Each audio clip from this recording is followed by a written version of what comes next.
किसानों की खुदकुशी के लिए रेवंत रेड्डी जिम्मेदार, बीआरएस वर्किंग प्रेसिडेंट केटीआर का बयान। बीआरएस के कारगुजार सदर केटीआर ने रियासत में किसानों की खुदकुशी के वाक़यात पर गहरी तशवीश का इजहार किया। इन्होंने 3 किसानों की खुदकुशी के लिए मुखालिफ किसान रेवंत रेड्डी को जिम्मेदार ठहराया। इन्होंने कहा कि ज़मीनों के मालकीन किसान को कुचल रहे हैं और जिन किसानों ने ज़मीनात लीज पर ली हैं उन्हें भी लूटा जा रहा है। एक के बाद एक स्कीमात की नाकामी के बाद ज़राई शोबे तबाह हो रहे हैं। ये स्कीमात किसानों की हिफाजती ढाल बने हुए थे। सैकड़ों किसान परिंदों की तरह गिरकर हलाक हो रहे हैं, मगर चीफ मिनिस्टर रेवंत रेड्डी मुतहरिक नहीं हो रहे हैं और हुकूमत कोई जिम्मेदारी लेने तैयार नहीं है।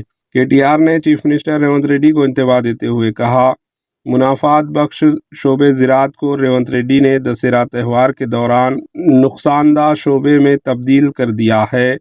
इन्होंने कहा कि उन्हें इससे काम लेने और इंतहाई इक़दाम से ग्रेस करें। ख़राब दिन बहुत जल्द ख़त्म हो जाएंगे, अच्छे दिन दोबारा आएंगे। केटीआर ने ट्वीट करते हुए इल्ज़ाम आयद किया कि एक दिन में 3 किसानों की खुदकुशी के लिए मुखालिफ किसान रेवंत रेड्डी की हुकूमत को जिम्मेदार करार दिया। Bureau report, AHA news. AHA news को लाइक करें, शेयर करें और सब्सक्राइब करना ना भूलें।